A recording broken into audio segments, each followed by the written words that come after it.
The scream echoed through the halls of Blackthorn Manor just after midnight. A servant dropped a silver tray. Somewhere upstairs, a door slammed violently shut. Rain lashed against the tall windows while thunder rolled across the dark English countryside. And in the middle of the great staircase stood Lady Beatrice Ashcombe, holding a blood-stained letter in her trembling hands. "No," she whispered weakly. "This cannot be true." But it was.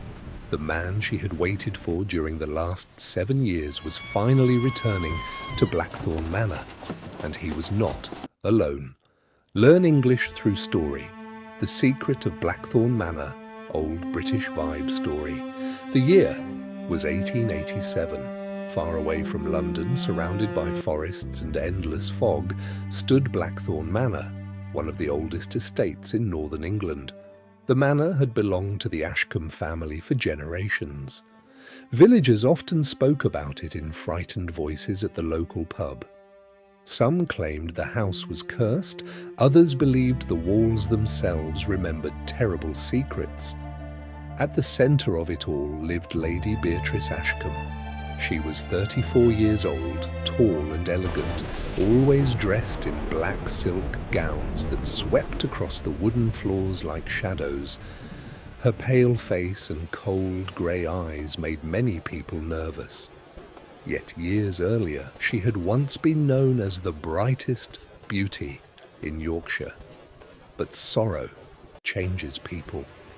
And Blackthorn Manor had seen more sorrow than most places on earth.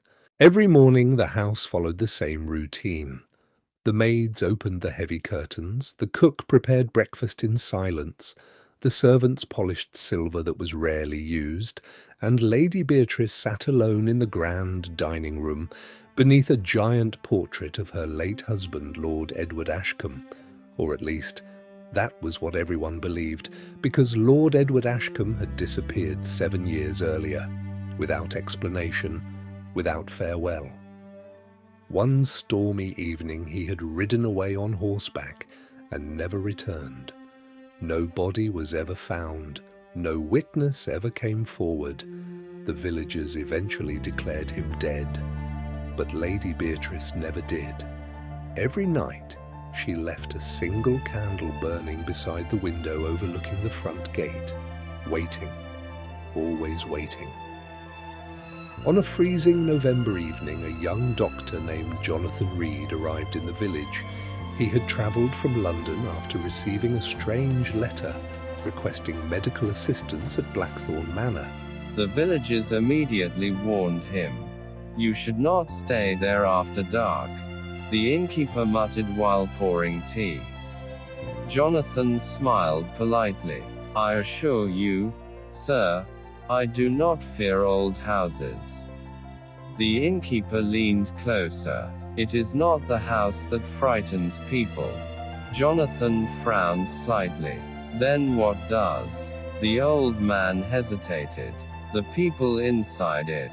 The carriage ride to the manor felt endless. Fog covered the road like ghostly smoke. Bare trees twisted beneath the moonlight. Finally, the great gates of Blackthorn Manor appeared. Jonathan stared silently at the enormous building. It looked less like a home and more like a prison forgotten by time. A servant opened the door before he could knock. "You are expected, Dr. Reed." Inside, the manor was strangely cold. Portraits lined the walls from floor to ceiling. Hundreds of stern faces seemed to watch him pass through the corridors. Then he saw her. Lady Beatrice stood beside the fireplace wearing a black velvet gown. For a moment, Jonathan forgot how to speak. She looked like someone carved from marble. Beautiful, but completely lifeless. "Welcome to Blackthorn Manor, Doctor," she said calmly. Her voice was soft but carried sadness hidden deep beneath years of silence. "You requested a physician?" Jonathan asked. "Yes. She replied quietly. For my nephew. Jonathan blinked in surprise. You have family here. My nephew arrived recently from Scotland. At that exact moment, footsteps echoed above them. A young man slowly descended the staircase. His name was Theodore Vale. He appeared no older than 26, with dark hair and sharp green eyes. But something about him immediately unsettled Jonathan. Perhaps it was the way he smiled without warmth. Or perhaps it was the cane he carried despite being perfectly healthy. Dr. Reed, Theodore said smoothly. Welcome to our unhappy little home. Over the next several days, Jonathan remained at the manor. Theodore complained of terrible headaches, dizziness, and nightmares. Yet Jonathan could find nothing physically wrong with him. Instead, Jonathan noticed stranger things. Servants whispering in corners, locked rooms upstairs, footsteps during the night, and every evening, Lady Beatrice staring endlessly out the same window toward the iron gates. As though expecting someone. One night, Jonathan awoke suddenly.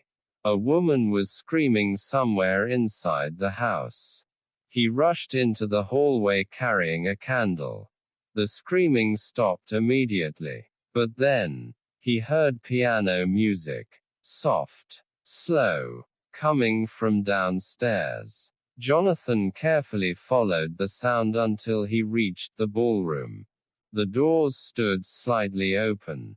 Inside, someone was playing the piano in complete darkness. Jonathan pushed the door open. The music stopped. The room was empty. Only the piano remained, and upon its keys rested a fresh white rose. Jonathan's heart pounded violently, because he knew something impossible. The servants had told him no one had entered that ballroom since Lord Edward disappeared 7 years earlier. The next morning, Jonathan confronted Lady Beatrice. There is someone else in this house, he said firmly.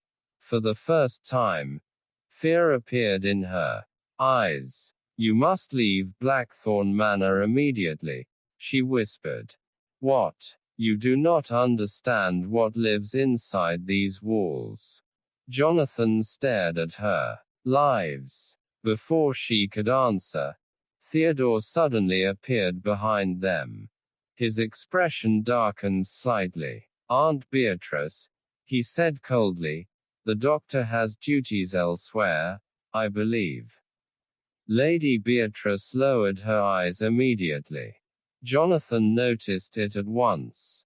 She feared Theodore. But why? That evening, a violent storm trapped everyone inside the manor. Thunder shook the windows. Lightning illuminated the endless hallways.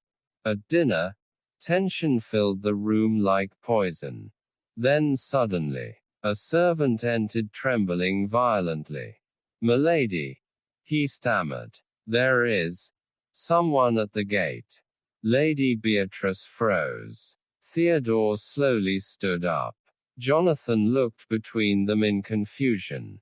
Another servant burst into the room moments later, pale with terror. It cannot be, he whispered. But Lord Edward Ashcombe has returned. The candle flames flickered wildly. And somewhere deep inside Blackthorn Manor,